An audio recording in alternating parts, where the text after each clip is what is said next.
Yay. Good, yeah. Yay. You're both on there very cleanly, yeah. Okay. I got 1227. Okay. But it's not on yet, though, is it? The video's on now. I'm about to fire up the show. Okay, so how am I gonna, what am I gonna hit on here? Let me share it to you. Pull up the video here.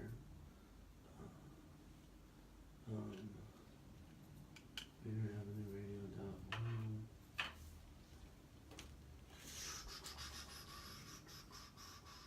Videos, live session going on right now. Okay, where is it at? I think this is it.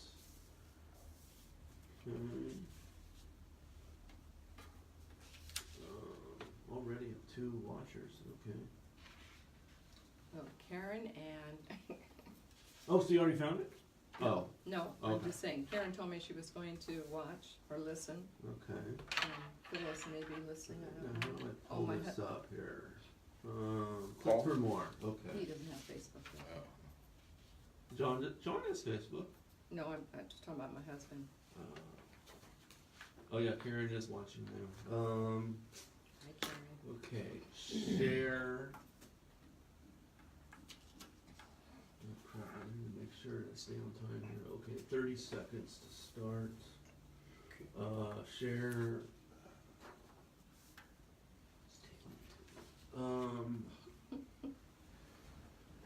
Okay. I'm gonna have to watch this clock here. Yeah, Then I'll do that's it. fine. Yeah. Okay. Oh, sorry. I didn't start yet. We're getting anxious. Okay, connecting.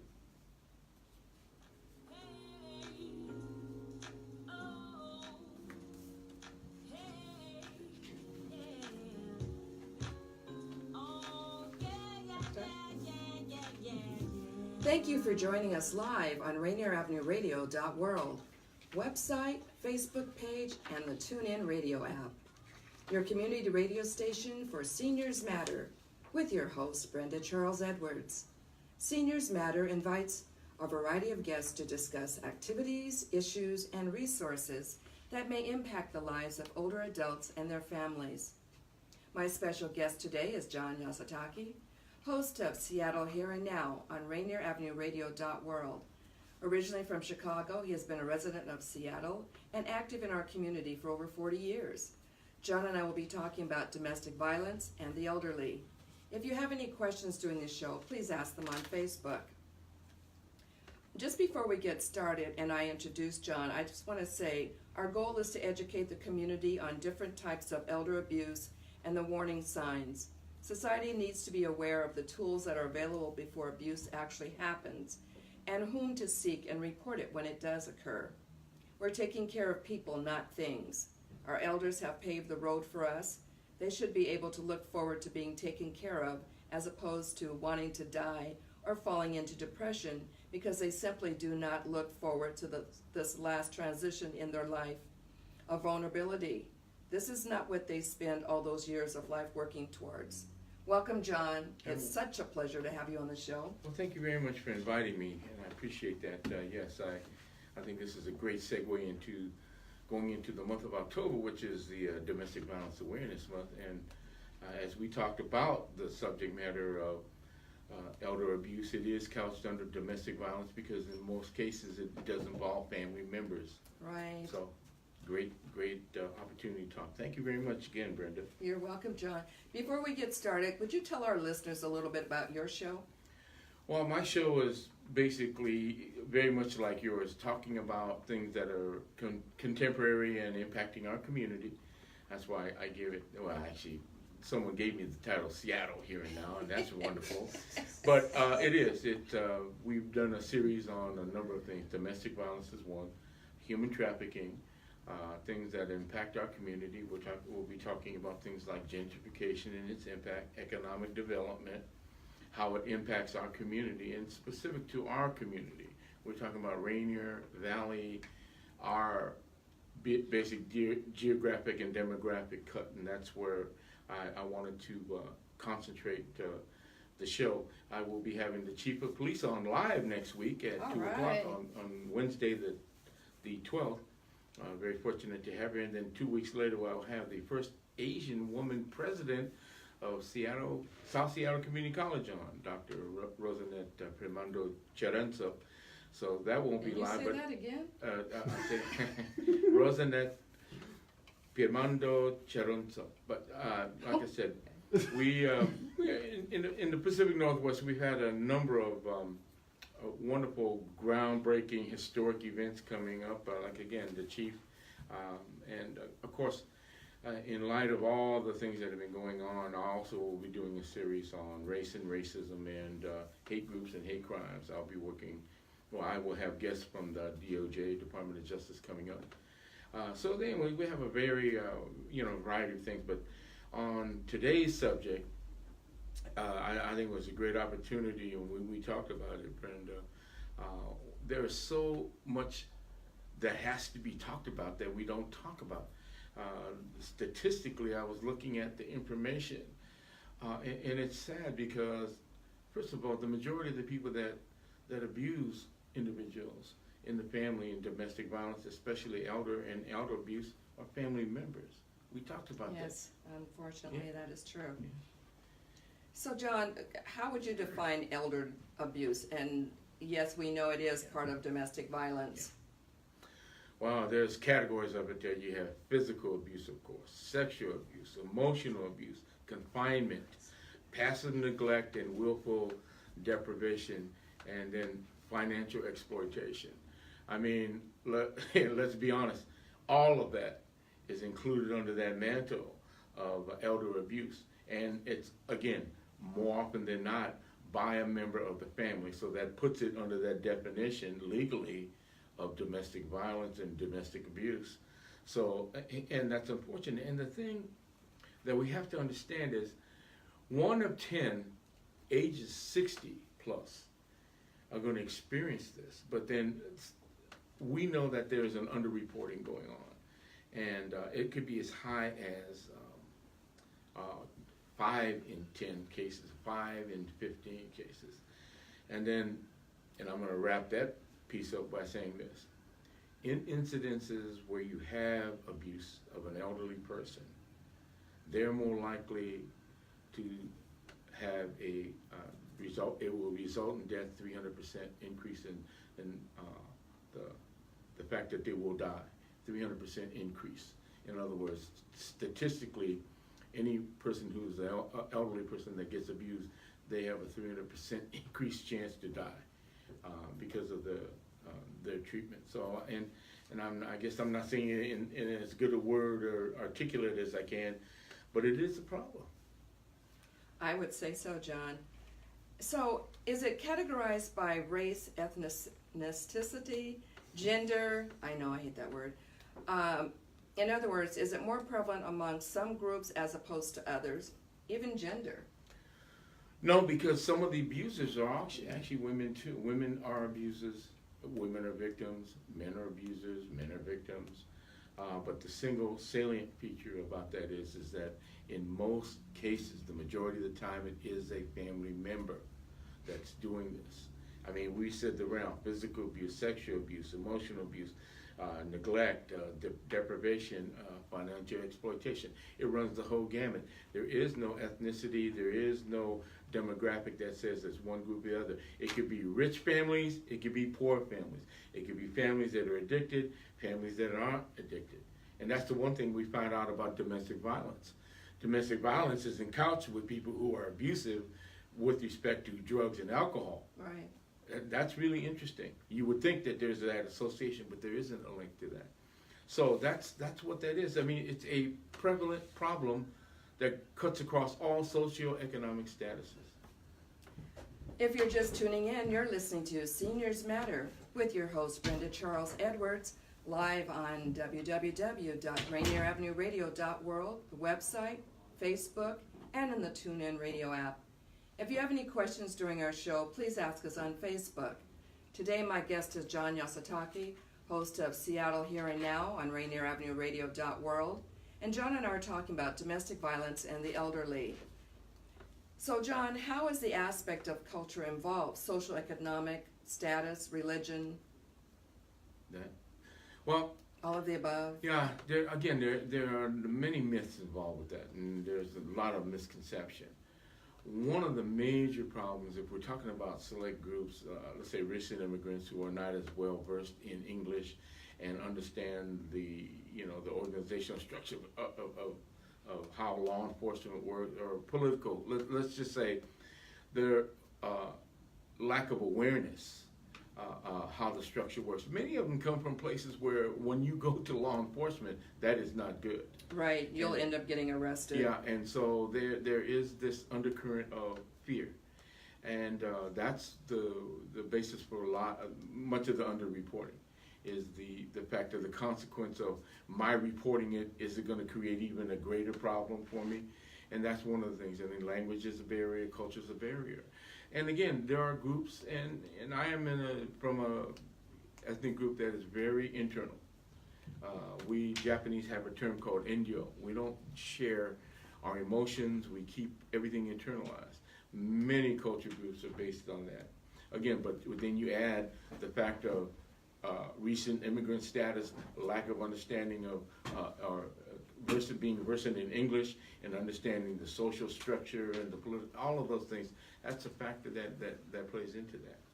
So we don't have any specific group. There isn't any issue, but the one problem we do have is the fact that there's underreporting. I said it could be as high as 5 in maybe 40% of the time, and we're not getting those reports.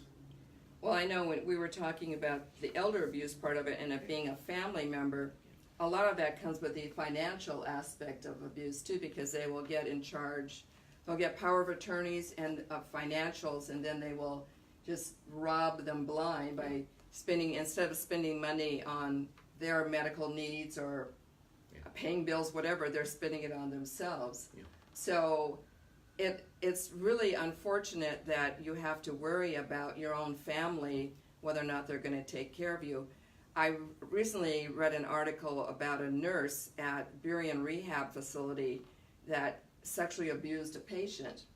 And it reminded me of someone else telling me about, they knew of someone that was in a nursing home, and the window was partially cracked, and they're not sure if it was an inside thing that someone left it cracked for someone to come in, but someone came in this lady's room and sexually assaulted her. Wow. And I thought, now we got to worry about when you have to put a loved one in a facility, making sure there's locks on the windows or whatever. Yeah.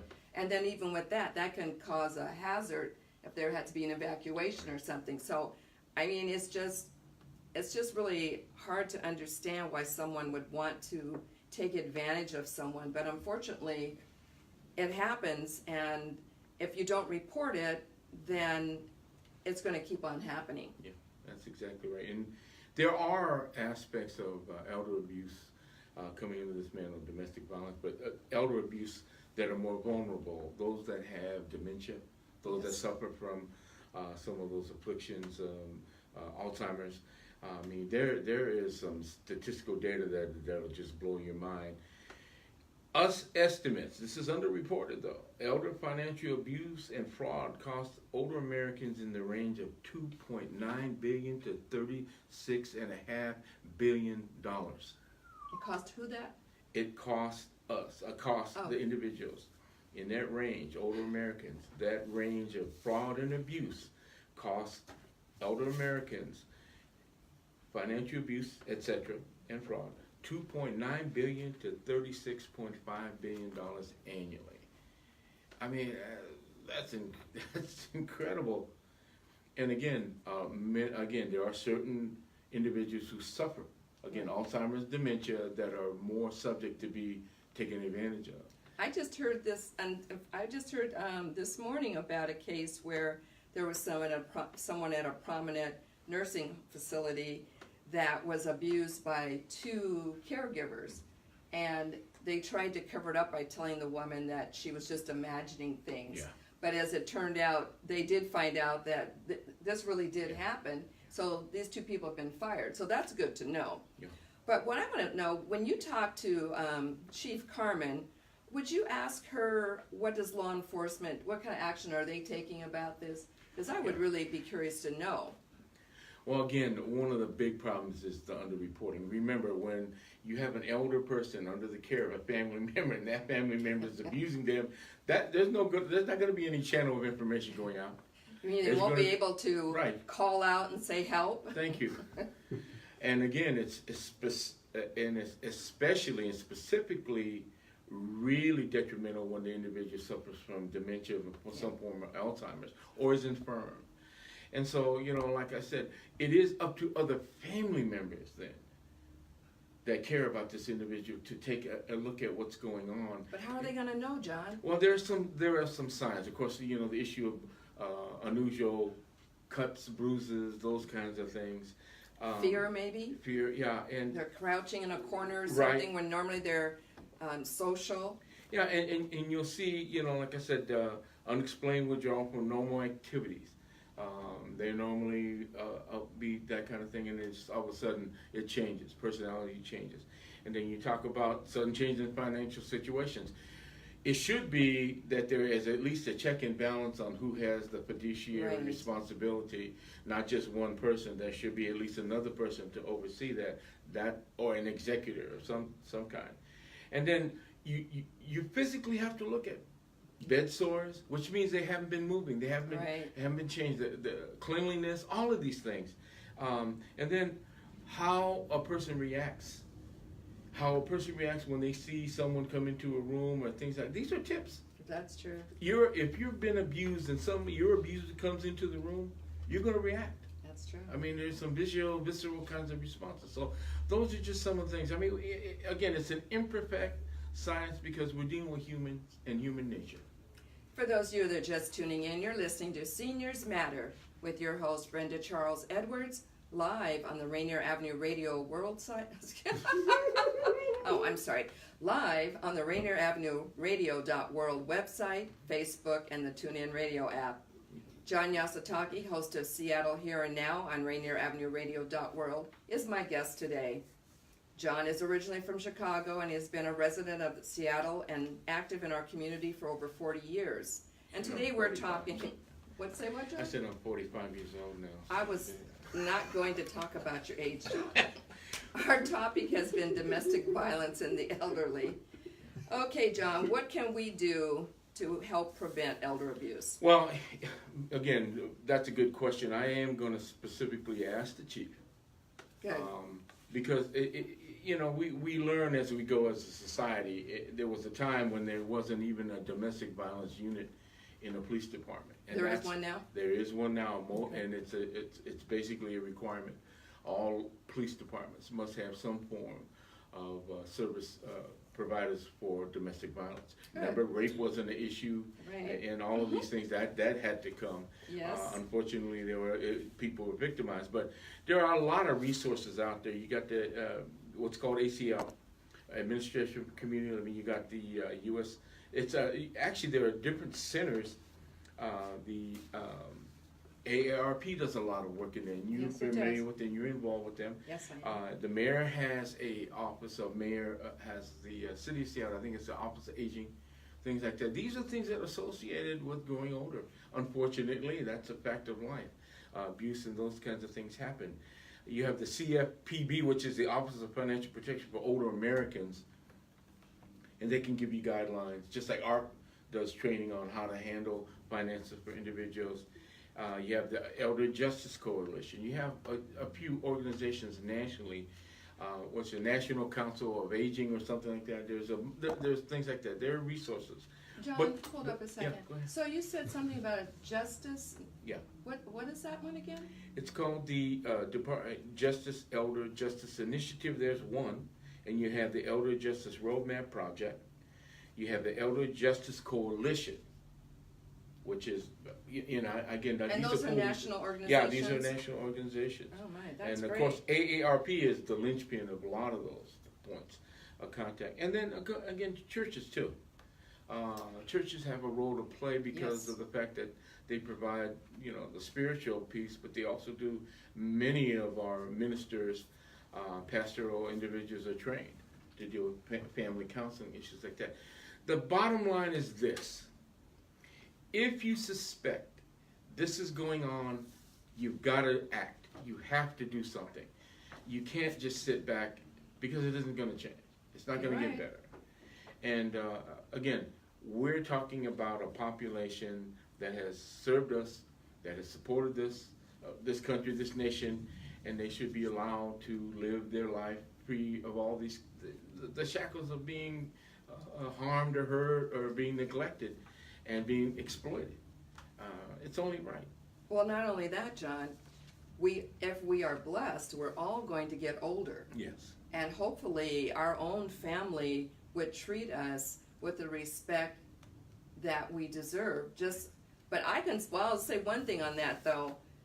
That would be, I think, a very good incentive for the up-and-coming older adults to be good to their children. I'm not saying spoil them, give them everything they want, but, don't be mean.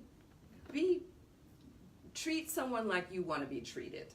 Yeah. Because it will make a difference when you get older. I've seen people that did not have a very good relationship with their family, and they say, well, not my problem that you have Alzheimer's now, or you are in the situation where you need to be taken care of because you didn't take care of me when I was a kid. Yep. So I'm sorry about that, Yeah. And unfortunately, that's something to think about. That's correct. It really is. Right. Because you don't know, you may even die your child may die before you. So you can't count on that you're going to have your child to take care of you. Right. But also, your child may not want to take care of you, depending how you treated them.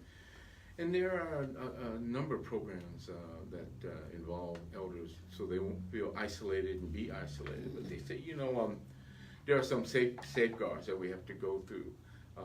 Don't give out your cell phone number, don't give out personal information, have direct deposit only, those kinds of, we talk about the financial piece. Having your own phone, being able to call if there's a problem or there's an issue, and then knowing your rights as a family member.